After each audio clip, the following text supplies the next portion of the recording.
All right, week 7, we got the Texans versus the Packers. So the line is on Green Bay to win by 2.5, and I'm going to go ahead and take Green Bay on that. Let's go ahead and go through the numbers here. So the raw numbers here for the model is 58% chance of winning. That's purely a correlation of 2 points. When we come look at the raw numbers, 27-24, and these are all pretty consistent with what that line is. A couple of things I'll point out is the Bayesian adjustment. One of uh, uh, these categories might work. So what it's saying here is in either one of these that the model has been under both teams have been overperforming in the model than what the model has predicted, and so Green Bay has been a bit more so of the under predicted.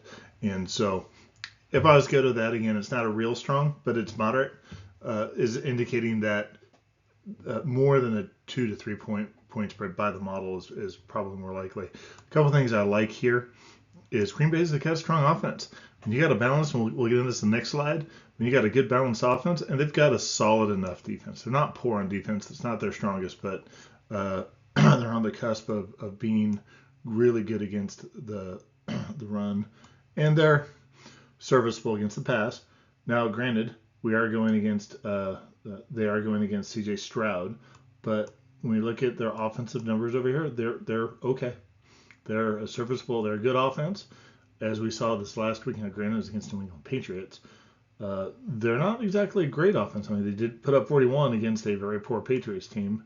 Beyond that, they're winning games, but they're not really blowing people out per se. In fact, their largest margin of victory before this last weekend was 4 points. So take that for what it is. So let's go ahead and go to the next slide. So the first thing I'll point out is pointed this out before is the Packers have a really balanced attack here. So really strong rushing game. Their passing game, they are strong when they need to be, but they're not going to go out there and throw the ball 60 times. They're going to have that balanced approach. Whereas the Texans, their passing game is really good. They're going to go out, they're going to pass the ball, but they definitely have a solid running game. But the fact of the matter is with the model is it tends to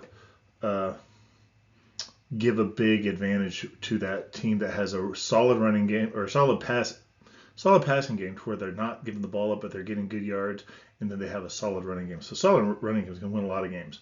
Okay. And then a couple other things that we're going to see is Green Bay's got the propensity for some big plays. They are turning the ball over a little bit more as we look over here in terms of interceptions. A little bit more sacks, but both teams have some of that. Overall, though, not terribly bad. And then, but then with the explosiveness, again, Houston is not unexplosive at all, but just a little bit that more of an advantage. You got a little bit more of that bottom end down here as opposed to what we have up there, and there's just a bit more of that upward trend there that we see for Green Bay. So, again, should be a really good game. I like both of these teams. I think Jordan Love has really turned out to be a really good quarterback. Not really sure a lot of people felt that until Aaron Rodgers left and he got a chance to play. C.J. Stroud has really shown how good he is. Really fun quarterback to watch. It does bother me that they're winning their games by such narrow margins. So this should be a good matchup to show if these teams are mediocre or if they're in that upper crust who we might expect to be able to do well in the playoffs. So anyhow, if you like what you listen to, like and subscribe. And if you've got any questions, comments, drop me a note. Thank you.